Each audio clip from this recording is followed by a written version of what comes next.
Students, last lecture में जो हमने स्टडी किया था वो हमने कॉम्बिनेशन ऑफ सेल्स के बारे में स्टडी किया था। हमने सीरीज कनेक्शन पढ़ा था और पैरेलल कनेक्शन हम कंप्लीट करने वाले थे। तो उसमें हमने जो केस देखा था उसमें क्या था, बैटरी का जो ईएमएफ था, जैसे ये सीरीज कनेक्शन है, सीरीज कनेक्शन है यहाँ पे, लेकिन यहाँ पे जो हम आज पढ़ने वाले हैं उसमें जो है कंडीशन अलग है। लास्ट लेक्चर में जब हमने पढ़ा था तो सीरीज कनेक्शन में जितने भी सेल्स एक दूसरे से कनेक्ट थे उनका ईएमएफ क्या था, सेम था। जितने भी कनेक्ट थे उनका ईएमएफ सेम था, उनका इंटरनल रेजिस्टेंस सेम था। लेकिन आज जो हम पढ़ेंगे जो कंडीशन है, सेकेंड कंडीशन, इसमें क्या रहेगा कि जो सेल्स हैं उनका देखो आप ईएमएफ अलग है, उनका इंटरनल रेजिस्टेंस अलग है। तो इस केस में इक्विवेलेंट ईएमएफ क्या होगा, इन जो जितने भी सेल्स एक दूसरे से सीरीज में कनेक्ट हैं इनका इक्विवेलेंट ईएमएफ क्या होगा, इक्विवेलेंट इंटरनल रेजिस्टेंस क्या होगा, और ये साथ ही साथ हम आर भी करंट भी देख सकते हैं कि सर्किट के अंदर कितनी करंट ड्रॉन होगी। तो स्टार्ट करते हैं हम लोग। सबसे पहले जो यहाँ पे अगर आप नोटिस करोगे तो ये सेल्स हैं, ये जो सेल्स हैं अगर इसका नेगेटिव टर्मिनल पॉजिटिव से कनेक्ट है, फिर दूसरे सेल्स का नेगेटिव टर्मिनल पॉजिटिव से कनेक्ट है, तो ये एक तरह का सीरीज कनेक्शन है। तो ए से सी तक हम एज़ यूजुअल किरचॉफ लॉ यहाँ पे भी अप्लाई करेंगे। किरचॉफ लॉ जब हम अप्लाई करेंगे तो हम किरचॉफ लॉ में क्या करते हैं, एक पाथ को एज्यूम करते हैं, पाथ को एज्यूम करते हैं और करेंट को ड्रॉन करते हैं। तो इस वाले केस में क्या है, हमने एक पाथ ले लिया, ये हमारा पाथ है, ये हमारा पाथ है और करंट इस डायरेक्शन में ड्रॉन हो रही है। तो हम किरचॉफ लॉ अप्लाई कर देते हैं इधर से। कैसे हम किरचॉफ लॉ यहाँ पे अप्लाई करेंगे, वी सी, करंट जो है रेजिस्टेंस के अंदर जा रही है तो करंट जो है हमेशा हाई से लो की तरफ फ्लो करती है। तो जब हम पोटेंशियल डिफरेंस यहाँ पे फाइंड करेंगे तो वो निगेटिव हो जाएगा। यही तो मैंने आपको बताया था। ये वाला टर्म क्या है, लोअर पोटेंशियल डिफरेंस, ये हायर पोटेंशियल है। तो पोटेंशियल डिफरेंस के लिए आप फाइनल में से इनिशियल कर माइनस करोगे तो लोअर माइनस हायर होगा, तो ये वाला टर्म आपका निगेटिव आएगा। तो माइनस ओम्स लॉ से minus I into R two हो जाएगा। उसके बाद आप सेल्स में आओगे तो सेल्स में क्या है, ये हायर पोटेंशियल है, ये लोअर पोटेंशियल है, तो ये वाला वैल्यू क्या हो जाएगा, प्लस ई टू हो जाएगा। उसके बाद आप आगे आओगे तो फिर ये फर्स्ट बैटरी का इंटरनल रेजिस्टेंस है, इसमें कितना पोटेंशियल ड्रॉप होगा, similarly minus I into R one. फिर से सेल्स आ गया, सेल्स का ईएमएफ तो plus E equal to V A. अब जब आप इसको थोड़ा सा और सिंप्लीफाई कर दोगे तो ये कितना आ जाएगा आपका, V A minus V C equal to E one plus E two minus I into R one plus R two. ये आपका यहाँ पे आ जाएगा। इसको हम क्या लिख सकते हैं, भी ये पोटेंशियल डिफरेंस है, वी लिख सकते हैं, और ये as usual E one plus E two minus I into R one plus R two हो जाएगा। अब इसको, इस वाले टर्म को v equal to E minus I R से आप कंपेयर कर दो, v equal to E minus I into R से जब कंपेयर करेंगे तो आपका ये वाला जो था, यही वाला तो इक्विवेलेंट ईएमएफ होगा, तो ये वाला जो टर्म है वो इक्विवेलेंट ईएमएफ के इक्वल आ जाएगा। तो इस वाले केस में हमारा इक्विवेलेंट ईएमएफ क्या हो गया, E one plus E two, और इक्विवेलेंट रेजिस्टेंस क्या होगा, R one plus R two. तो यहाँ पे जो हमारा केस था इसमें हमने जो सेल्स ले रखा है उसका ईएमएफ क्या है, डिफरेंट है, हर एक सेल्स का ईएमएफ डिफरेंट है, और साथ में साथ इंटरनल रेजिस्टेंस भी क्या है, डिफरेंट है। जब हम इनको कंबाइन किया तो हम चाहते हैं कि हमको इक्विवेलेंट ईएमएफ फाइंड करना चाहते हैं। इक्विवेलेंट ईएमएफ फाइंड करने का मतलब है इन सारे सेल को रिप्लेस करें एक अलग सेल से, तो उस सेल का ईएमएफ क्या होगा। तो यहाँ पे हमने किरचॉफ लॉ की हेल्प से फाइंड कर दिया। अब जो इक्विवेलेंट ईएमएफ आएगा v इक्वल टू, इस इक्वेशन को e माइनस आई आर से जब आप कंपेयर करोगे तो हमारा e इक्विवेलेंट कितना आ जाएगा, यहाँ पे भी लिखा है e इक्विवेलेंट आ जाएगा आपका E one plus E two, E one plus E two, और r इक्विवेलेंट कितना आ जाएगा, R one plus R two. तो जो हमने लास्ट वाले लेक्चर में, इससे पहले वाले लेक्चर में डायरेक्ट मैंने आपको बता दिया था कि अगर कोई सेल्स हैं, अगर सेल्स हैं जिसका जिसका ईएमएफ क्या है, सेम है, इंटरनल रेजिस्टेंस जितने भी कनेक्ट हैं उन इनका इंटरनल रेजिस्टेंस भी क्या है, सेम है, तो हमने डायरेक्ट आपको बता दिया था कि ईएमएफ, इक्विवेलेंट ईएमएफ कितना होगा, एन इंटू ई। तो वो ऐसे ही होगा उसके। वो कैसे हुआ, वो यहाँ से हो गया। जैसे हमने यहाँ पे क्या किया, अब आप एन एन सेल्स यूज़ कर लो जिनका ईएमएफ क्या हो, सेम हो, ई हो, तो सबको जब प्लस करोगे तो वो वैल्यू कितनी आएगी, एन इंटू ई आएगी।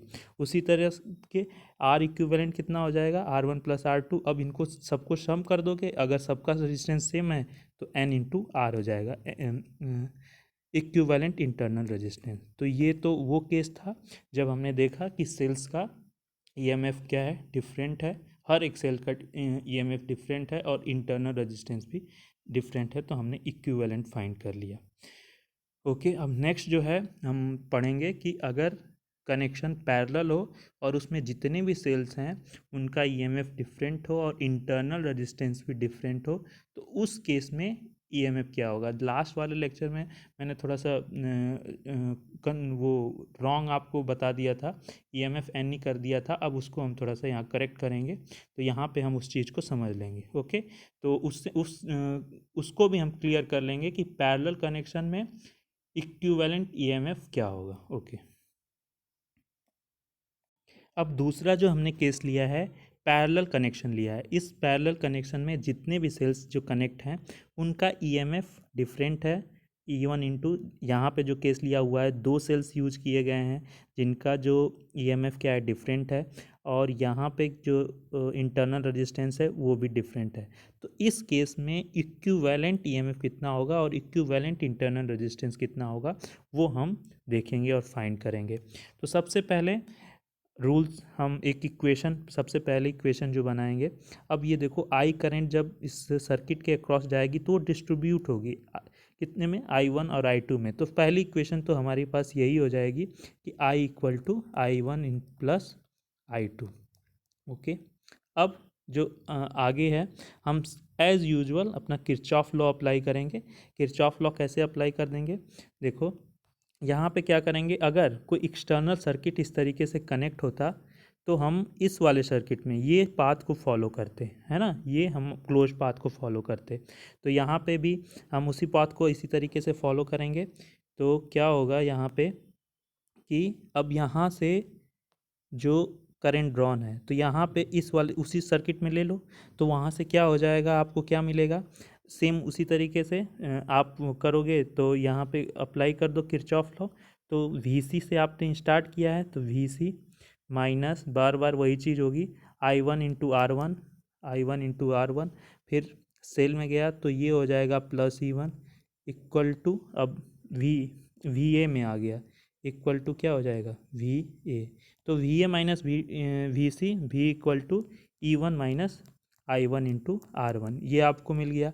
अब सेम दूसरे वाले सर्किट को आप ले लो, तो यहाँ पे क्या आ जाएगा, V equal to E2 VC minus VA, potential different, तो उसको हमने V ले लिया पहले वाले ये क्लोज पाथ के लिए। दूसरे वाले सेल के लिए जिसमें दूसरा सेल कनेक्ट है और उसका EMF E2 है और इंटरनल रेजिस्टेंस आपका R2 है, तो वहाँ पे क्या हो जाएगा, V equal to E2 minus I2 × R2। तो यहाँ से I1 की वैल्यू फाइंड कर दो पहले इक्वेशन से, अगर इक्वेशन 1 है तो, और ये अगर इक्वेशन 2 है तो यहाँ से I2 की वैल्यू फाइंड कर दो। तो जब I1 की वैल्यू यहाँ से फाइंड करोगे तो ये आ जाएगा आपका E1 माइनस V/R1,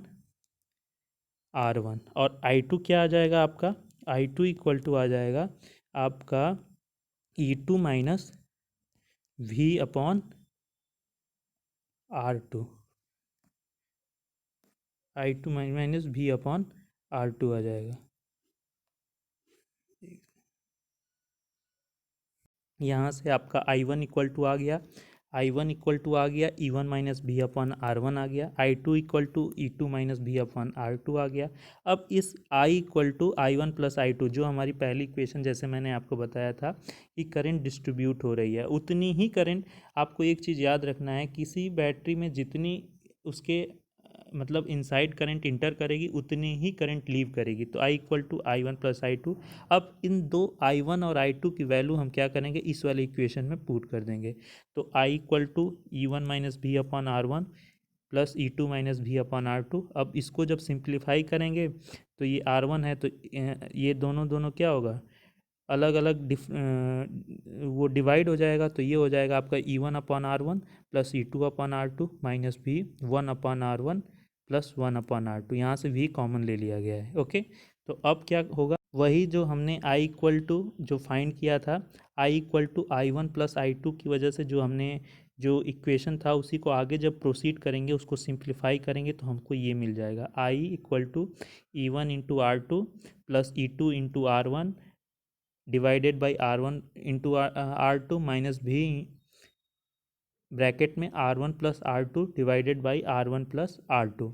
अब इसके आगे हम क्या करेंगे, हम चाहते हैं कि इस इक्वेशन को भी equal to E minus E भी equal to E minus I into R में कन्वर्ट कर दें। ताकि हम इसलिए चाहते हैं ताकि इस ऐसा करने से हम इक्विवेलेंट ईएमएफ फाइंड कर लेंगे। हम इस इक्वेशन को कन्वर्ट करने के बाद इस इक्वेशन से कंपेयर कर देंगे और जो भी वैल्यू आएगी यहाँ पे ई के जगह पे उसको हम इक्विवेलेंट ईएमएफ कहेंगे, और आर की जगह पे जो वैल्यू आएगी जैसे यहाँ पे आई है आर इक्वल टू हम लिख देंगे आर इक्विवेलेंट। तो यहाँ पे इस इक्वेशन को जब हमने भी equal to E minus I R में कन्वर्ट किया है तो ये आपके सामने जो इक्वेशन है ये लिखी हुई है। तो यहाँ से जब हम कंपेयर करेंगे तो हमारा इक्विवेलेंट ईएमएफ कितना आया, ये देखो लिखा हुआ है E one into R two plus E two into R one upon R one plus R two.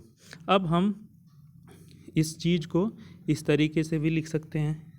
तो यहाँ पे जो इक्विवेलेंट ईएमएफ हमारा आ गया E equal to E one into R two plus E two into R one divided by R one plus R two. अब हम इसको हमको मेमोराइज़ करना है क्योंकि यहाँ से क्वेश्चन आपके एग्ज़ाम में आ जाते हैं।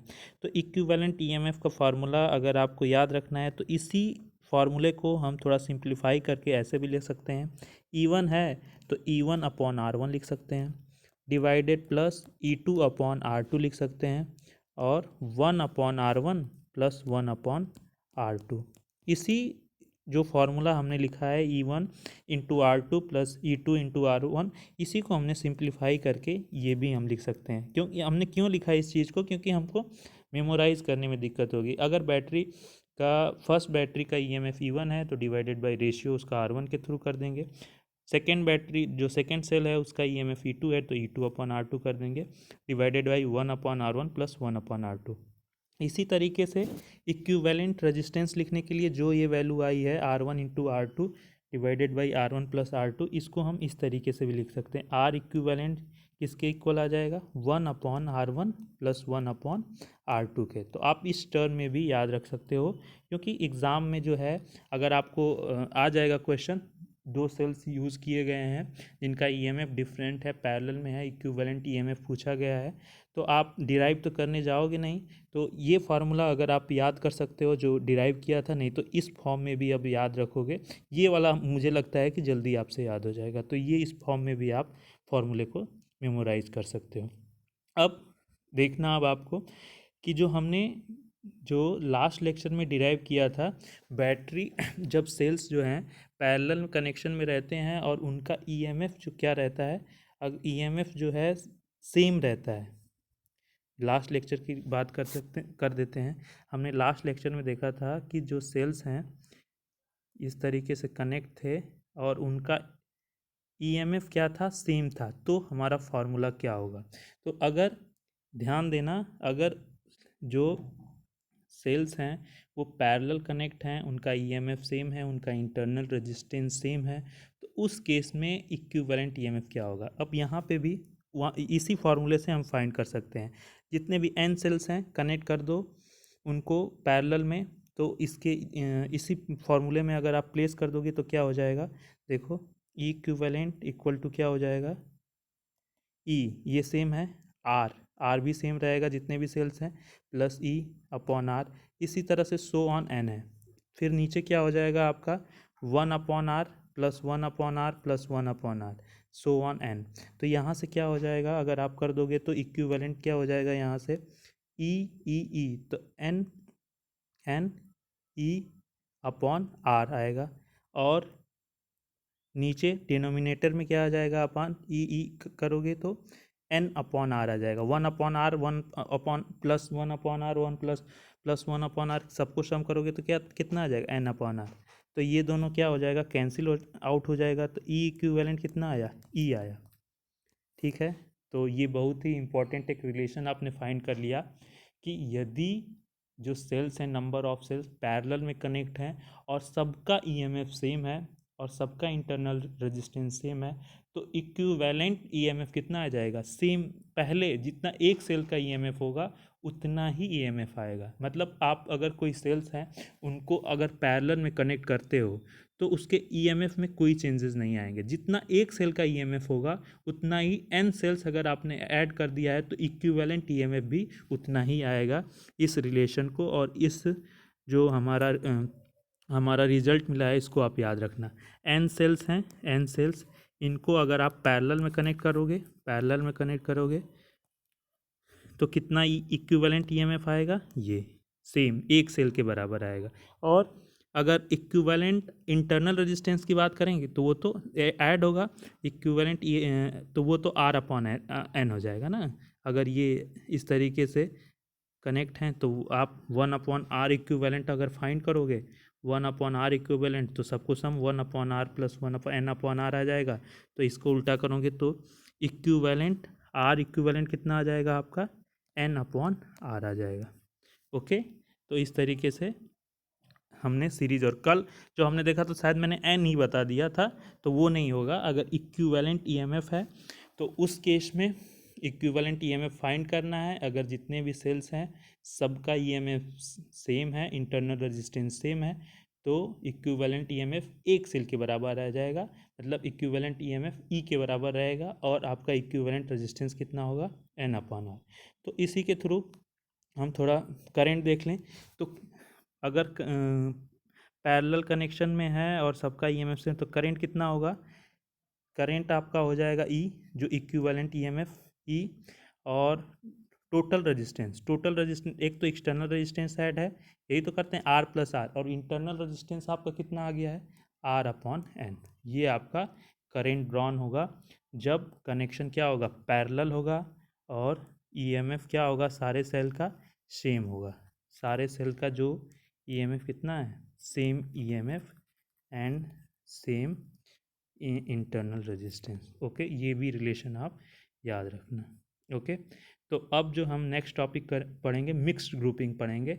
सेल्स का जो कनेक्शन होगा सीरीज में भी होगा और पैरेलल में भी होगा, तो उस केस में इक्विवेलेंट ईएमएफ कितना होगा, इक्विवेलेंट इंटरनल रेजिस्टेंस कितना होगा, और कितनी करंट्स सर्किट के अंदर फ्लो होगी, और एक तरह से मैक्सिमम करंट कितनी फ्लो हो सकती है उस सेल के थ्रू। तो ओके, नेक्स्ट ये हम टॉपिक देखते हैं। तो स्टार्ट करते हैं मिक्स्ड ग्रुपिंग। मिक्स्ड ग्रुपिंग में अगर हम आप देखें तो इस तरीके से कुछ कनेक्शन होगा जो ये डायग्राम में आपको शो हुआ है। इसमें क्या आपको शो हुआ है, एम रोज़ हैं, एम रोज़ हैं, और हर एक रोज़ में एन सेल्स हैं। देखो यहाँ पे एम रोज़ हैं, ए 1 2 3 इसी तरह शो करके एम रोज़ हैं, एम रोज़ हैं, और हर एक रोज़ में एन सेल्स हैं। एक हर वन रो में कितने सेल हैं, number of cell N cells हैं। तो इनका इक्विवेलेंट अगर आपको जो फाइंड करना है वो हम देखें, इक्विवेलेंट ईएमएफ फाइंड करना रहेगा, आर इक्विवेलेंट फाइंड करना है, और आई करंट फाइंड करना है सर्किट में, और कब ये करंट मैक्सिमम होगी उसके लिए हमको कंडीशन फाइंड, मैक्सिमम करंट एक तरह से फाइंड करना है, और उसके लिए कंडीशन फाइंड करना है। तो एक एक चीज़ करके हम देखते हैं और इसको समझने की कोशिश करते हैं। तो देखो आप, सबसे पहले इस एक सर्किट को हम पकड़ते हैं इसमें। अब देखो ये कनेक्शन में पहले पहले रो में एन सेल्स कनेक्ट हैं और सबका कनेक्शन सीरीज़ में है। तो अगर हम पहले रो को अब देखें, एक सेल में कन्वर्ट करने की करें तो इक्विवेलेंट ईएमएफ कितना आएगा, एन ही आएगा, यही हमने पढ़ा है। और जो इंटरनल रेजिस्टेंस इक्विवेलेंट कितना आएगा, एन आर आएगा। ओके, अब इसी तरीके से दूसरे में भी सेम एन ई आएगा, फिर एन आर आएगा। इसी तरीके से ये जो कनेक्शन होगा एम एम रोज़ हैं, एम रोज़, ये सब क्या है, पैरेलल में कनेक्शन। और अभी हमने अभी आपको ये मैंने बताया था कि पैरेलल कनेक्शन में एक सेल का जितना ईएमएफ होता है उतना ही टोटल सेल का इक्विवेलेंट ईएमएफ भी होता है। तो यहाँ पे एन ई है, तो इस सब का सब पैरेलल में कनेक्शन है। तो जो एक हमको इक्विवेलेंट फाइंड करना है तो उसका ईएमएफ कितना आएगा, एन इंटू ई आएगा। ओके। और एन आर है, फिर यहाँ पे एन आर है। इस तरीके से एम एम रोज़ हैं। तो इनका अगर हम इक्विवेलेंट इंटरनल रेजिस्टेंस फाइंड करेंगे तो वो क्या आएगा, उसके लिए हम देखो N one upon R equivalent करते हैं, और क्या करते हैं, one upon N R plus one upon N R plus one upon N R, इस तरीके से करते हैं। कितना है, एम। तो ये एम अपॉन एन आर आएगा। अब उसको हम जब रेसिप्रोकल है तो वो फाइंड करेंगे, तो वो आपका कितना आ जाएगा, N R upon M. Okay.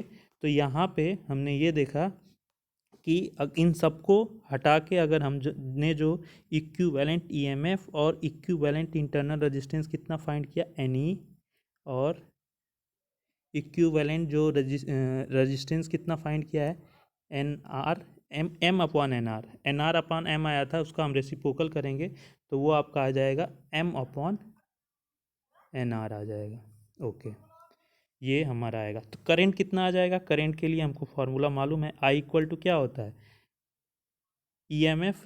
तो यहाँ पे ईएमएफ है टोटल रेजिस्टेंस, एक तो हमारा एक्सटर्नल सर्किट के में जो रेजिस्टेंस होगा आर, और जो बैटरी का इंटरनल रेजिस्टेंस अभी हमने कितना फाइंड किया है, इक्विवेलेंट करके एम अपॉन एन आर। जब हम इसको सिंप्लीफाई आप करोगे तो ये कितना आ जाएगा, ये कितना आ जाएगा बेटा आपका, हाँ वो कितना आ जाएगा, अगर ये देखें, नहीं ये एन आर अपॉन नहीं आएगा, ये एम अपॉन एन आर आ जाएगा, एम अपॉन एन आर।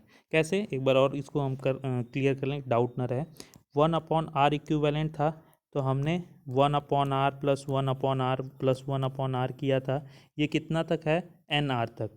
तो इनका जब सम करेंगे, एम तक है, तो इनका जब सम करेंगे तो ये आपका कितना आ जाएगा, ये आपका कितना आ जाएगा, एम अपॉन एन आर, ये एन आर था, तो ये आपका आ जाएगा एम अपॉन एन आर। तो ये रेसिप्रोकल है, तो इसको हम जब उल्टा करेंगे तो ये वैल्यू कितनी आ जाएगी, एन आर अपॉन एम आ जाएगी, आर इक्विवेलेंट इक्वल टू।